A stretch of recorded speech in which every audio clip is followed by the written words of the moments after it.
দেখো ফুলের কালারটা কি সুন্দর বেগুনি। আমারটা দেখো। তুমি তুললে কেন ফুলটা? চলো চলো চলো চলো আমাদের স্টেশনের কালী মন্দির। গেটটা এখন বন্ধ। প্রণাম করবো ভাই, করেছো? ঠিক আছে চলে আসো। নামতে বলবো? ঠিক আছে, কালী ঠাকুরকে পরে বলে দেবো না আমার কথা, ঠিক আছে? শুভ দুপুর বন্ধুরা, কেমন আছো? আশা করি সবাই সুস্থ আছো, ভালো আছো। আমার নতুন একটা ব্লগে সবাইকে স্বাগত। শুভ দুপুর এই কারণে বললে এখন 12টার প্রায় উপরে বাজে। তো আজকের ব্লগটা স্টেশন থেকে শুরু করলাম। তো কোথায় যাচ্ছি না না যাচ্ছি সেটা সম্পূর্ণই তোমরা পুরো ব্লগটা দেখেই বুঝতে পারবে। তো টিকিট কাটা হয়ে গেছে, এখনও টাইম হয়নি ট্রেনে। তো পুরো স্টেশন কিন্তু ফাঁকা, দুপুরবেলা যেহেতু একদম লোক কম। আর আমরা যাব 2 নম্বরে। চলো বাবাই দিয়ে যাবো না, কারণ এই সিঁড়ি টপকাতে একদম ইচ্ছে করছে না। একদম ওই স্টেশনের মাথায় নেমে তারপরে আর কি 2 নম্বরে যাব। প্রচণ্ড গরম লাগছে। হ্যাঁ, কখন সময় হবে খবর তো বলবেই, তখনই সময় হবে তখনই ট্রেন আসবে। গরম লাগছে তো, গরম তো লাগবেই, দুপুরবেলা গরম লাগবে না? কথা বলছে ওরা, দেখেছিস? ওরা গল্প করছে। আমি বলি নাই কি রোদ আজকে দেখো। তাই আমি সংসারের প্রধান, আমারে লুকিয়ে একটা কাজ করতে পারে। আমার মেয়ের কোনো কিছু প্রয়োজন হলে আমার বাবারে জানাতে পারে, এগুলি হইতে পারে না। কিন্তু আমারে লুকিয়ে বাড়ির সব কাজ হবে আর আমি জানি না, এটা কখনো হইতে পারে? বাবাই ট্রেন পুরো দেখ কত স্পিডে আসছে। বাবাই তোর আগে দিকে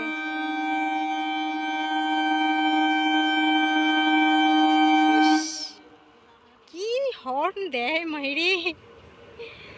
টাটা করে দে বাবাই।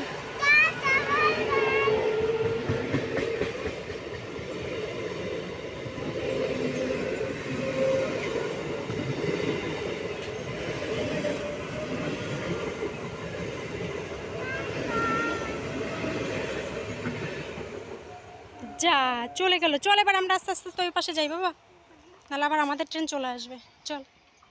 না না চলে আসবে না, দেখে পা দাও বাবা, না কোচা খাবে। পাথরে পায়ে লেগে যাবে। চলো। কত দূর গেছে? অনেক দূর চলে গেছে। চলো আস্তে, দৌড়াবে না, দৌড়িও না। হ্যাঁ ট্রেন ঢুকছে, ওই যে। নাড়া দিচ্ছিস কেন? তো চলো ট্রেনে উঠে নিই, তারপরে কথা হচ্ছে আবার তোমাদের সাথে। ভিড় হবে বাবাই, প্রচুর ভিড় হবে।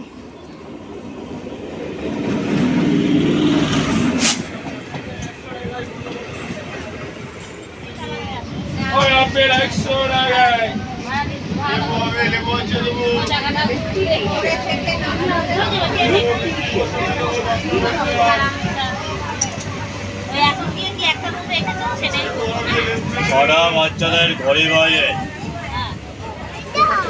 এটা না, সামনে আসছে, তুমি দেখো। ভয় পাবে না তো? ভয় পাবে না তো?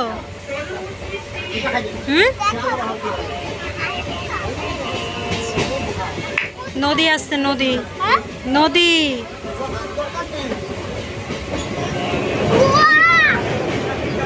যাও দাঁড়াও।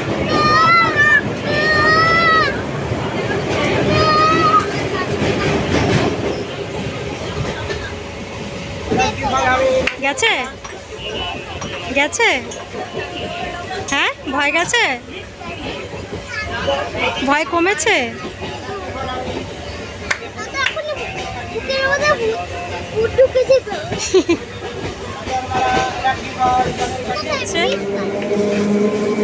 চলো।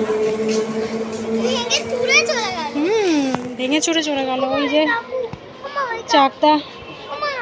হ্যাঁ নাও, নাও একটা নাও, দাও।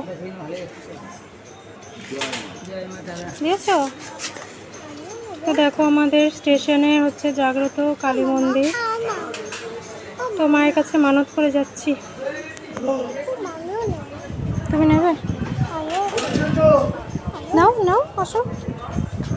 কি করবো? একটুখানি মুখে দাও। মা দাঁড়াম জল দিই।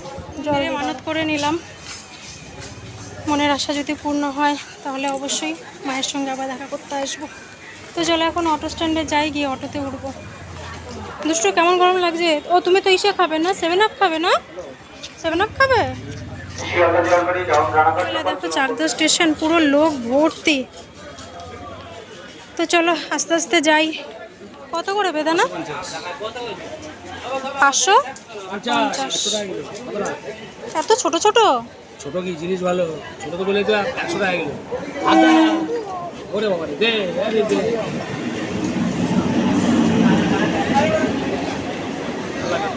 ডাক্তার পড়ে পড়ে হয়ে গেছে? এলো কি বলছে? দেখো 500 এখানে নিলাম। চলো বাবা, ঠিক আছে। ঠান্ডাটা, চোখে জল এসে গেছে। খাও।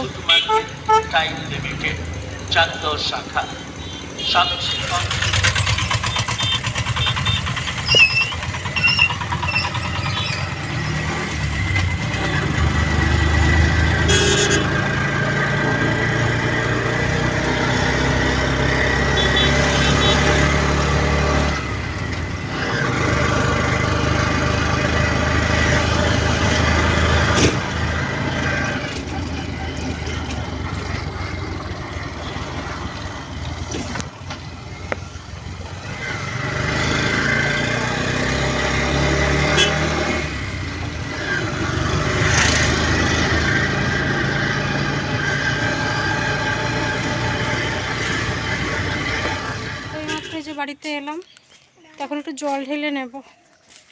প্রচণ্ড গরম লাগছে, প্রচণ্ড গরম। আর আজকে সেই রোদ দিয়েছে।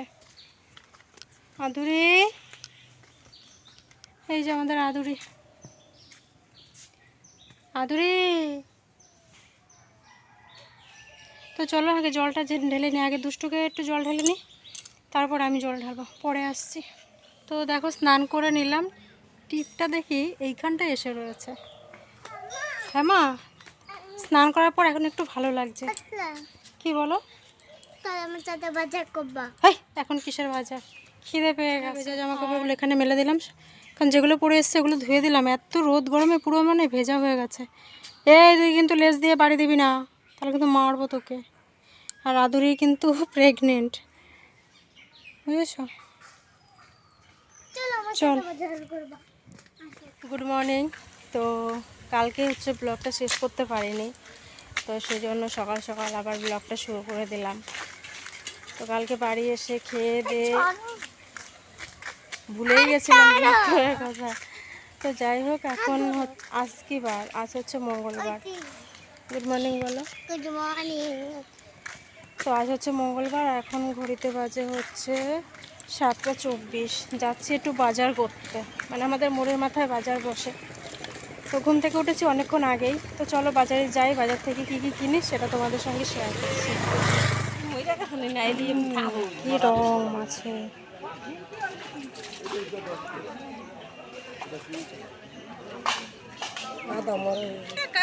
তো ফুটিয়ে দেবে, কাটা ফুটিয়ে দেবে, কিন্তু হাতে কাটা ফুটিয়ে দেবে। দেখেছিস তো কেমন লাফাচ্ছে? হ্যাঁ, আবার ব্যথা পেয়েছে। দেখ এখানটা ব্যথা পেয়েছে।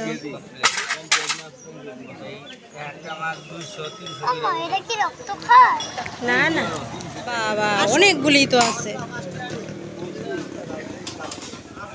হ্যাঁ, এই ফোঁটাটা নাও, ফুটলে বেশ সুন্দর লাগে দেখতে। কেটে নিতেছে, এটা পচা পচা লাগতেছে। এই যে এটা নাও, এটা টান দাও।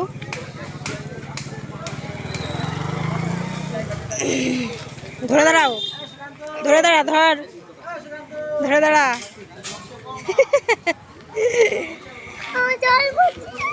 দেখো কি সুন্দর ফুটেছে, কি ভালো লাগে তাই না? কালকে রাস্তাতেও আসার সময় দেখছিলাম জলের মধ্যে কি সুন্দর ফুটে রয়েছে। দেখ তো দাদার কি কি নেয় বাবাই, দাদার কি কি নেয় দেখ। তোমাদের একটু বাজারটা ঘুরিয়ে দেখিয়ে নিলাম।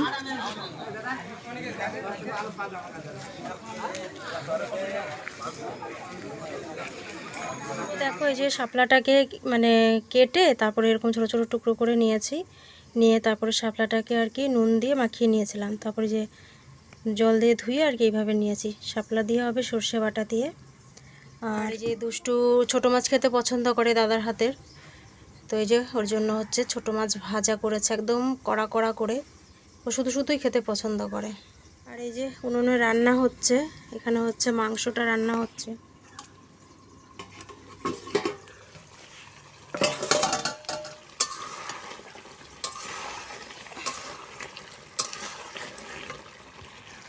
এই যে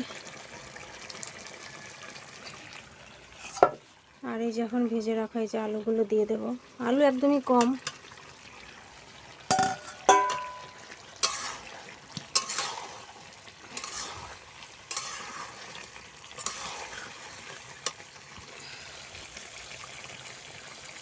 থেকে বেরিয়ে এলাম, বেরিয়ে এসে যে মাসি বিচুলি কাটছিল, আমি বললাম তোমার কাটতে হবে না আমি কাটছি। তো মাসি এই যে এই কটা কেটেছে আর আমি দেখো কাটতে নিয়ে বসেছি। আর ওই যে আদরি দাঁড়িয়ে আছে ওখানে আর খাচ্ছে, আর ওই যে ছড়াচ্ছে, নাক দিয়ে ঠেলে ঠেলে বিচুলিগুলো ফেলে দেয় নাদার থেকে, এত পরিমাণে অসভ্য। তো চলো এই বিচুলিগুলো এখন কাটবো। কি হয়েছে? তো চলো বিচুলিগুলো আগে কেটে নিই, তারপরে আবার আসছি। তো মাসি ওদিকে রান্না বসিয়েছে, হাতে হাতে করে দিচ্ছিলাম যাতে রান্নাটা তাড়াতাড়ি হয়। মাসিও যেহেতু অসুস্থ, তো রান্না করতে করতে মাংসের ঝোলটা যখন মানে দেবো আর কি, তখন বলছে তুই একটু জাল দে, আমি কটা বিচুলি কেটে আসি। তো আমি মাসিকে বললাম যে না তোমার কাটতে হবে না, আমি কেটে আসছি। আর কি বলো তো, এত অসুস্থ মানে কাজ করতে মাসির ভীষণই অসুবিধা হচ্ছে। তো যাই হোক বিচুলি কটা কেটে নিই, তারপরে তোমাদের সঙ্গে আবার কথা বলছি। তো বিচুলি কাটলাম, কয়াকাটি রয়েছে, দুশোটার জন্য কাটতে পারছি না, কারণ ও এখানটা হচ্ছে দোলনা চড়বে, সেই কারণে ও কিছুতেই আমাকে কাটতে দিল না। তো যাই হোক কেন এলাম সেটা তোমাদের সঙ্গে এবার বলি। মানে হঠাৎ করেই তো বাড়িতে আসতে হলো, তার কারণ হচ্ছে মাসির আবার শরীর খারাপ হয়েছে। কদিন আগে তো মেসোর শরীর খারাপ ছিল, সেই নিয়ে তো হসপিটালে তোমরা দেখেছো দৌড়াদৌড়ি করেছিলাম। মাস দুয়েক আগে এরকম হবে, মাস 2-3 এরকম হবে। তো মাসির হচ্ছে প্রবলেম হচ্ছে থাইরয়েড, মানে গলায়। তো অপারেশন হবে, আজকে ভর্তি হওয়ার ডেট ছিল, সেই কারণে আমি গতকাল এসেছি। তো গতকাল রাত তখন কটা বাজে, প্রায় 9টা বাজে, তখন হসপিটালে মানে যে ডাক্তারের আন্ডারে আর কি অপারেশনটা হবে উনি ফোন করেছিলেন। ফোন করে বলছেন যে আজকে অপারেশন করবে না, মানে আজকে ভর্তি নেবে না, আবার ডেট দিয়েছে 1 তারিখ, মানে অক্টোবরের 1 তারিখ। হসপিটালে মানে ওই যে অভয়র কাণ্ড নিয়ে যে প্রবলেমগুলো হচ্ছে হসপিটালে সেটার জন্যই হয়তো অপারেশন হয়তো করবে না বা বন্ধ রয়েছে। সেই কারণে গতকাল রাতে ডাক্তারবাবু ফোন করে এরকম বললেন যে আসতে হবে না, সামনের সপ্তাহে মানে 1 তারিখে যাওয়ার কথা। তো গেলে তো আর প্রথম দিন অপারেশন হবে না, হয়তো 1-2 দিন থাকতে হবে হসপিটালে ভর্তি, তারপরে হয়তো অপারেশনটা হবে। তো আবার হয়তো সামনে আবার দৌড়াতে হবে, এই কারণে আর কি হঠাৎ করে আসা। আরও একটা জিনিস মানে এই টেনশনে না কি হচ্ছে, মানে গতকালের যে ব্লগটা তোমরা দেখেছো আমার ওই যে রান্নাঘর পরিষ্কারের ওই ব্লগটা, কি হয়েছে আমি 2 দিন পোস্ট করে ফেলেছি। মানে পোস্ট করতাম একটা ভিডিও আর পোস্ট করেছি, যেটা পোস্ট হয়ে গেছে সেটা আবার পোস্ট করেছি, মানে আমি ডিলিট করিনি এই থেকে গ্যালারি থেকে, সেই কারণে আমার এই ভুলটা হয়েছে। আর খেয়ালও করিনি যে আমি একই ভিডিও দুবার আর কি 2 দিন পোস্ট করেছি। তো যাই হোক ইচ্ছাকৃত করিনি, তোমরা যারা দেখেছো তাদেরকে তো বলবো অনেক অনেক ভালোবাসা। তোমরা কেউ কমেন্টও করলে না যে দিদিভাই তুমি এক ভিডিও পরপর 2বার পোস্ট করেছো। তো যাই হোক আমি পরে সেটা রাত্রেবেলায় খেয়াল করেছি যে একই ভিডিও আমি 2বার পোস্ট করেছি। তো যাই হোক এই ব্লগটাও খুব তাড়াতাড়ি আবার আসবে, তোমরা দেখতে পাবে। কারণ আগের ব্লগও তোমাদের বলেছি যে একটা মানসিক টেনশন কাজ করছে, যেই কারণে উল্টাপাল্টা সব হয়ে যাচ্ছে কাজ। তো বিকেলে বাড়ি চলে যাব, পরে তোমরা হয়তো আবার বাড়ির ব্লগ দেখতে পাবে। লেগে যাবে কিন্তু, মারবো কিন্তু তোকে।